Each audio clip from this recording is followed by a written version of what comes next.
Om Shanti. Good morning. परमपिता परमात्मा की हम सब संतान हैं और वही परमपिता परमात्मा हमें मुक्ति और जीवन मुक्ति में ले जाते हैं। तो वो कैसे ले जाते हैं? जब हमको ये नशा रहेगा कि मुझे मुक्ति और जीवन मुक्ति देने वाला कौन है? भगवान है। कोई इंसान कहे कि मैं तुम्हें मुक्ति दे दूंगा, ये हो ही नहीं सकता। कि इंसान खुद फंसे हुए हैं। आज जो खुद फंसे हुए हैं वो सोचो दूसरों को कैसे मुक्ति जीवन मुक्ति का वर्षा दे सकते हैं। तो आज के जो महावाक्य थे उनका सार यही था कि एक परमात्मा ही है जो आपको मुक्ति और जीवन मुक्ति का वर्षा दे सकते हैं। इसीलिए उस शिव परमात्मा को सदा याद करते रहिए। और याद किन बच्चों को रह सकती है? जिनका बुद्धि का योग उस परमात्मा से हर समय जुड़ा रहता है, उन बच्चों को ही परमात्मा की याद रह सकती है। जिनका पूरा दिन देह और देह की दुनिया में इधर उधर मन भटकता रहता है, तो सोचो क्या उनको भगवान की याद रह सकती है?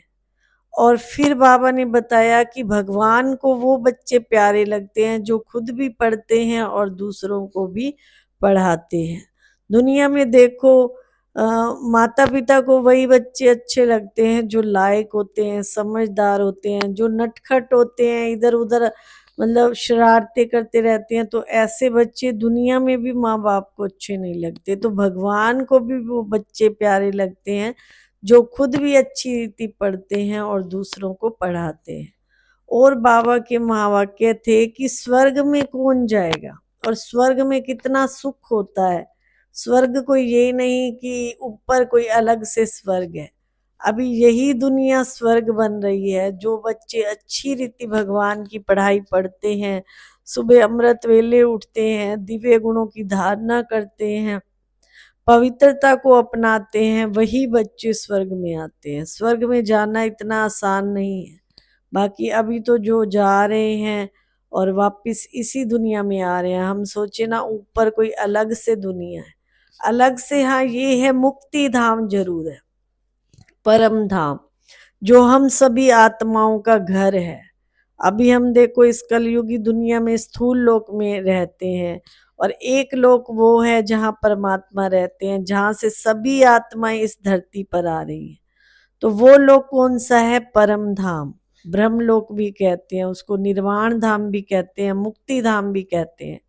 तो अभी जो आत्माएं जा रही हैं वापिस इसी दुनिया में आ रही हैं। और अभी जो ऊपर रहती हैं, किसी के 20 जन्म है, किसी के 10 जन्म है, वो आत्माएं इसी दुनिया में एक बार तो सब ऊपर से आते हैं, फिर दोबारा यहीं के यहीं चक्कर काटते रहते हैं। तो परम धाम में परमात्मा भी इतनी सारी आत्मा को कैसे बिठाए? अभी परम धाम खाली होता जा रहा है क्योंकि ये बहुत ऐसे सूक्ष्म ज्ञान है। ज्ञान ऐसा है कि इसको समझना, जो बच्चे जैसे गीता में लिखा है कि हे अर्जुन मैं जो हूँ जैसा हूँ, मुझे उस रूप में कोई कोई जानता है और मेरे ज्ञान को भी कोई कोई जानता है। तो ये परमात्मा का ज्ञान जो स्वयं परम पिता परमात्मा शिव ने आके दिया है, आज 85 वर्ष हो चुके हैं इस ज्ञान को सुनाते सुनाते।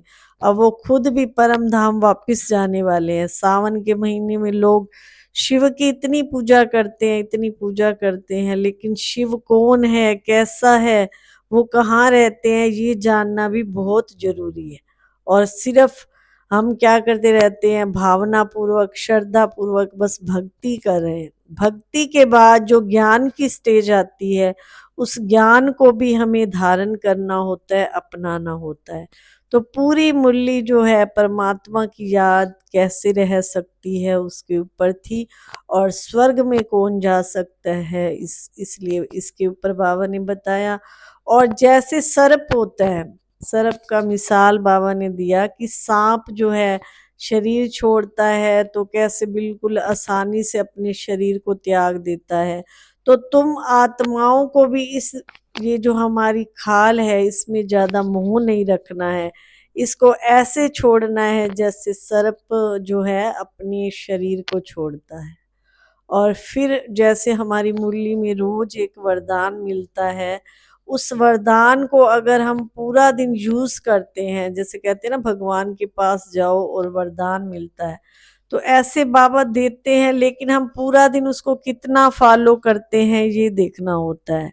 बाबा ने वरदान में बताया कि अंतर्मुक्ता को धारण कर दूसरों को वाइब्रेशन फैलाने वाले संपन्न सफलता मूर्त भव, सफलता संपन्न भव। जैसे अंतर्मुक्ता की गुफा में बैठ करके हमने दूसरों को अच्छे वाइब्रेशन फैलाने हैं।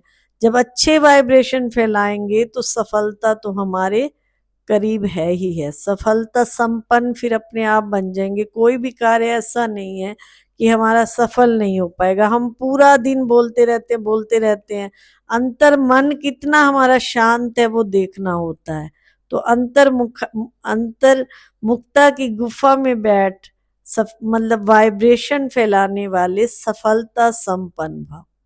और एक स्लोगन होता है मुरली में रोज, वो स्लोगन में बाबा ने क्या बताया कि जितने आप हल्के होते जाएंगे इस शरीर पर, तो परमात्मा आपको अपनी पलकों पर बिठा कर ले जाएंगे। तो कितनी भाग्यवान हम आत्माएं हैं जो भगवान हमें अपनी पलकों पर बिठा कर ले जाए। और क्या चाहिए, लेकिन पहले हमें हल्का बनना पड़ेगा, इस शरीर से भी और शरीर की दुनिया से भी। ओम शांति।